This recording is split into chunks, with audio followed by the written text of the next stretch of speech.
ఉదయమున నీవు ఎవ్వరినీ కలుసుకొనక ముందు ప్రభువును కలుసుకో. నీవు ఎవ్వరినీ చూడకముందు ప్రభువును చూడు. నీవు ఎవ్వరితో మాట్లాడకముందు ప్రభువుతో మాట్లాడు. నీవు దేనిని వెదకకముందు ఆయన రాజ్యమును నీతిని వెదకు.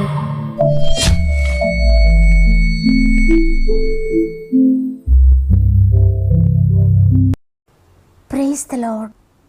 ఈ ఉదయకాలమున మరొకసారి మిమ్మల్ని అందరినీ గాడ్ ఫస్ట్ అనే వాగ్దాన కార్యక్రమానికి ప్రేమతో ఆహ్వానిస్తూ, ప్రభువును రక్షకుడైన యేసుక్రీస్తు వారి అతి శ్రేష్టమైన నామములో మీ అందరికీ నా యొక్క ప్రత్యేకమైన శుభములు తెలియజేస్తూ ఉన్నాను. ఎలా ఉన్నారు ప్రియ దేవుని బిడ్డలారా? ఉదయాన బాగున్నారు కదా? ఎంతో కృప కలిగిన ప్రభు ప్రతిరోజు మానక మనతో మాట్లాడుతున్నారు. ఈరోజు ఒకవేళ మీరు ఒంటరిగా ఉన్నారా? నిన్ను చూచేవారు, నిన్ను పలకరించేవారు, నిన్ను గురించి ఆలోచించేవారు, నీకు సహాయం చేసేవారు కూడా ఎవ్వరూ లేరని కృంగిపోతున్నావా? నీవు ప్రారంభించిన పనులన్నీ మధ్యలోనే ఆగిపోయాయా? ఏం చేయాలో కూడా తెలియక దిక్కుతోచని స్థితిలో ఉన్నారా? మీ పరిస్థితులన్నీ మారిపోయినా, మీ జీవితం అంతా అతలాకుతలంగా ఉన్నా భయపడొద్దు. నిన్ను ప్రేమించే దేవుడున్నాడు. ఆయన ఎంతో కృప కలిగిన వాడు. తల్లి మరిచినా, తండ్రి విడిచినా ఆయన మాత్రం నిన్ను విడిచిపెట్టలేడు.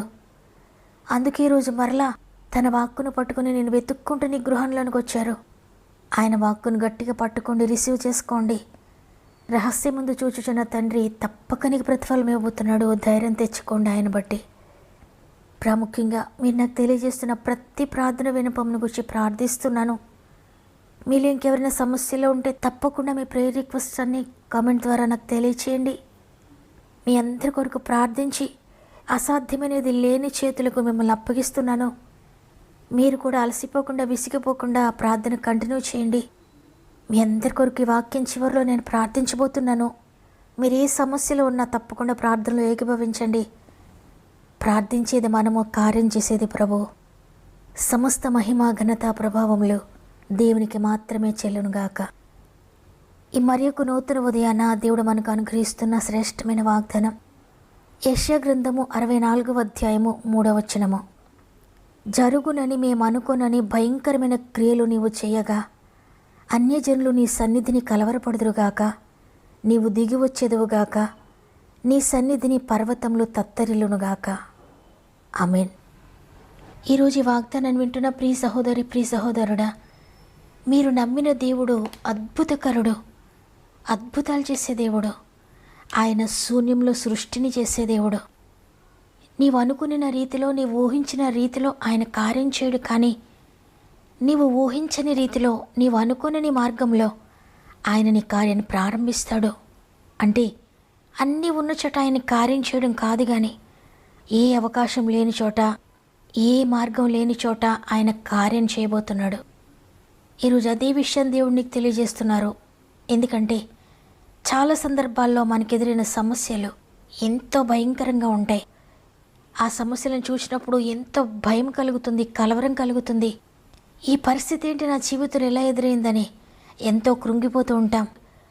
అటువంటి సమయంలో విశ్వాసాన్ని కోల్పోయి, నిరీక్షణ కోల్పోయి ఓడిపోయిన స్థితిలోనికి వెళ్ళిపోతాం. ఇక ఈ కార్యం ఎప్పటికైనా నా జీవితంలో జరుగుతుందా? ఇంత భయంకరమైన సమస్య ఎదురైంది, ఇది ఎవరైనా చేయగలరా? దేవుడు చూస్తున్నాడా? ఆయన చేస్తాడా అని మన జీవితంలో ఒక శూన్యమైన పరిస్థితి ఏర్పడుతుంది. ఈరోజు నీవు కూడా అదే శూన్యంలో ఉన్నావా? శూన్యంలో సృష్టిని చేసే దేవుడు నీతో మాట్లాడుతున్నారు. జరుగునని నీవు అనుకునని భయంకరమైన క్రియలు నేను చేయగా అన్ని జనులు కలవరపడతారు. అటువంటి అద్భుత కార్యమును నేను నీ జీవితంలో జరిగించబోతున్నానని ఈరోజు దేవుడు నీతో మాట్లాడుతున్నారు.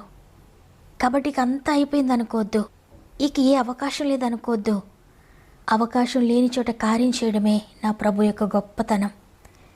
చూడండి, దీని క్రింది వచనాన్ని మనం చదివితే 4వ వచనంలో, తన కొరకు కనిపెట్టు వాని విషయమై నీవు తప్ప తన కార్యము సఫలము చేయి మరి ఏ దేవునిని ఎవడు ఏ కాలమున చూచి ఉండలేదు. అట్టి దేవుడు కలడన్న సమాచారము మనుషులకు వినబడలేదు. చూడండి, ఆయన కొరకు కనిపెట్టుకున్న వారి విషయమై అటువంటి అద్భుత కార్యములు చేయగలిగిన వారు ఆయన తప్ప ఇక ఏ దేవునిని ఎవరూ ఏ కాలమున చూచి ఉండలేదంట. చూడండి, ఇదే మాట దానియేలు గ్రంథంలో నెబుకద్నెజరు అనే రాజు మాట్లాడుతున్నాడు. దానియేలు గ్రంథము 3వ అధ్యాయం చదివితే అక్కడ షడ్రక్ మేషక్ అబేద్నెగో అనే వారిని నెబుకద్నెజరు అనే రాజు భయంకరమైన అగ్నిగుండంలో వేశాడు. అయితే తన కొరకు కనిపెట్టుకున్న షడ్రకు మేషక్ అబేద్నెగో అనే వారిని ఆయన అగ్నిగుండంలో ఒంటరిగా విడిచిపెట్టక ఆయన వారితో పాటు అగ్నిగుండంలో నడుస్తున్నాడు. ఆయన వారితో ఉండగా ఆ అగ్ని వారిని ఏమీ చేయలేకపోయింది. వారి తలవెంట్రులకు కూడా అగ్నివాసన అంటలేదని ఇక్కడ వ్రాయబడి ఉంది. ఈ అద్భుతాన్ని చూచి మనము ముగ్గురిని కదా వేశాం, నలుగురు కనబడుతున్నారేంటని ఆశ్చర్యపోయాడు. వారిని బయటకు తీసుకురని ఆజ్ఞాపించాడు. వారు అగ్నిగుండంలో ఎలా పడవేయబడ్డారో అలానే బయటకు రావడం చూచి నెబుకద్నెజరు అనే రాజు ఆశ్చర్యపోయి మాట్లాడుతున్నాడు. షడ్రకు మేషకు అబేద్నెగో అను వీరి దేవుడు పూజార్హుడు. ఆయన తన దూత నంపి తన్ను ఆశ్రయించిన దాసులను రక్షించెను. వారు తమ దేవునిని కాక మరి ఏ దేవునికి నమస్కరింపకయో ఏ దేవుని సేవింపకయో ఉందుమని తమ దేహములను అప్పగించి రాజు యొక్క ఆజ్ఞను వ్యర్థపరిచిరి. కాగా నేను ఒక శాసనము నియమించుచున్నాను, ఏదనగా ఈ విధంగా రక్షించుటకు సమర్థులకు దేవుడు కాక మరి ఏ దేవుడునూ లేడు. కాగా ఏ జనులలో గాని ఏ రాష్ట్రంలో గాని ఏ భాష మాట్లాడు వారిలో గాని షడ్రకు మేషకు అబేద్నెగో అని వారి దేవుని ఎవడు దూషించునో వాడు తుత్తుని ఏలుగా చేయబడును, వాని ఇల్లు ఎప్పుడునూ పెంటకుప్పగా ఉండుననెను.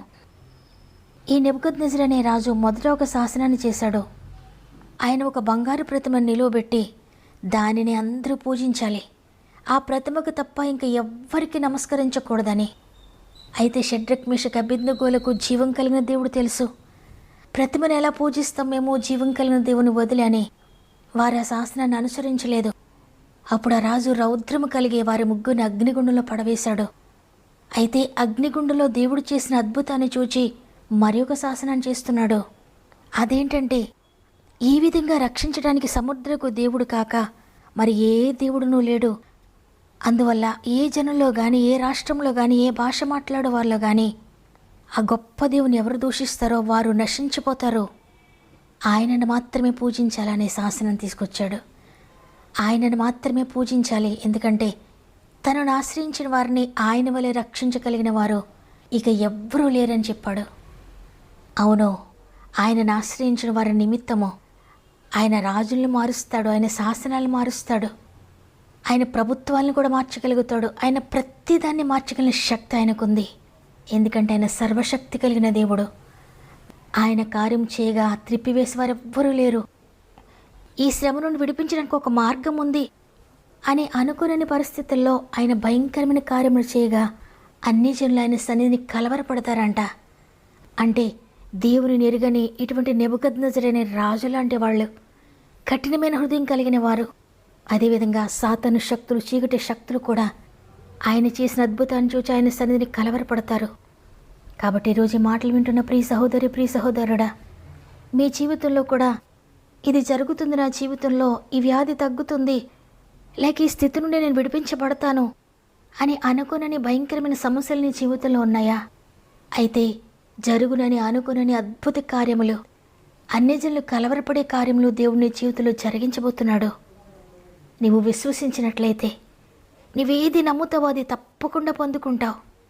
ఈ వాగ్దానాన్ని వీరిని విడిచిపెట్టడం కాదు, కానీ తండ్రి వాగ్దానం చేశారయ్యా, ఇదిగో తండ్రి మీరు చేయగలరు, మీకు అసాధ్యమైంది ఒక్కటి కూడా లేదు, మీకు సాధ్యం తండ్రి, ఇదిగో మీరు చేసినందుకు వందనాలు అనే దేవునికి కృతజ్ఞత చెల్లించి అక్కడి నుండి మీరు ఏడవడం మాని ఇంకా కార్యం జరగకముందే దేవుని స్తుతించడం ప్రారంభించండి. ఆయన చేసిన కార్యమును దర్శనంలో చూస్తూ విశ్వాసం అనున్నది నిరీక్షింపబడు వాటి యొక్క నిజస్వరూపమును అదృశ్యమైనవి ఉన్నవనుటకు రుజువునై ఉన్నదని లేఖను సెలవిచ్చినట్లుగా నీకు అదృశ్యంగా ఉన్న కార్యము, నీవేదైతే నిరీక్షిస్తున్నావో దాని నిజస్వరూపాన్ని నీవు ముందుగానే విశ్వాసంతో చూడు, తప్పకుండా అది నీ జీవితంలో జరిగిస్తాడు దేవుడు.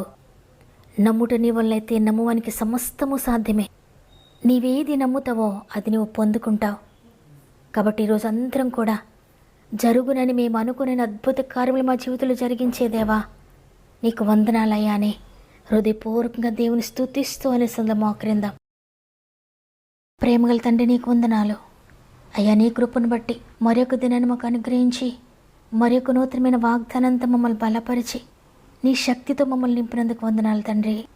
అన్యజనులు కలవరపడే కార్యాలు మీ జీవితంలో జరిగిస్తాను, భయపడకండి అని ఈరోజు వాగ్దానం చేశారు తండ్రి. ఎంతమంది వారి జీవితంలో ఇక జరగది కార్యం అనుకుంటున్నారో, ఇక ఇది అసాధ్యం అనుకుంటున్నారో, ఈ వ్యాధి ఇక తగ్గదని అనుకుంటున్నారో, రక్షణ కార్యం ఇక జరగవని అనుకుంటున్నారేమో, నా బిడ్డల జీవితంలో అద్భుతాలు జరగడం అసాధ్యం అనుకుంటున్నారేమో.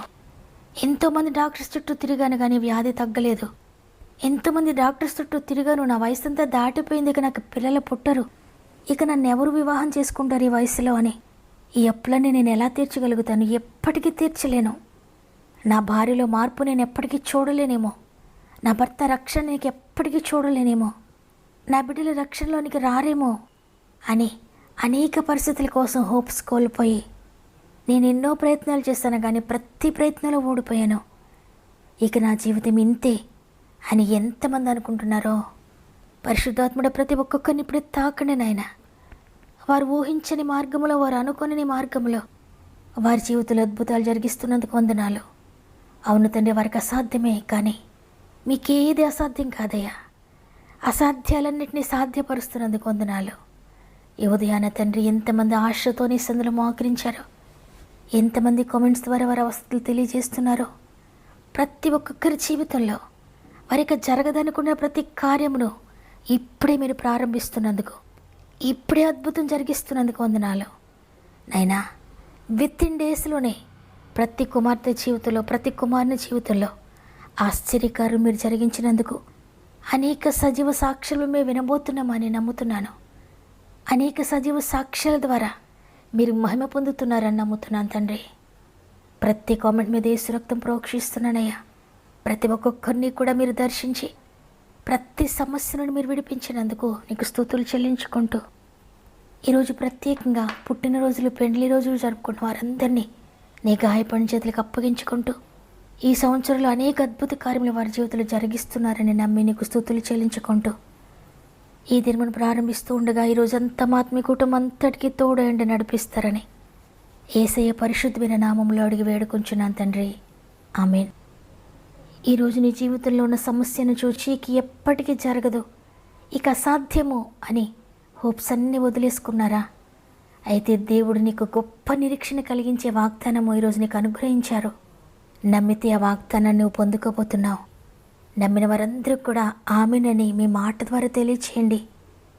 మీ విశ్వాసం తెలియజేస్తూ, మీ ఇష్టాన్ని తెలియజేస్తూ వాగ్దానాన్ని తప్పక లైక్ చేయండి, తెలిసి వారందరికీ షేర్ చేయండి. దేవుని చిత్తమైతే తిరిగి రేపు అందరం కలిసి ఆయనను స్తుతిందాం. అంతవరకు ప్రభు మీకు, మీ కుటుంబాలకు తోడు ఎండి నడిపించునుగాక. God bless you.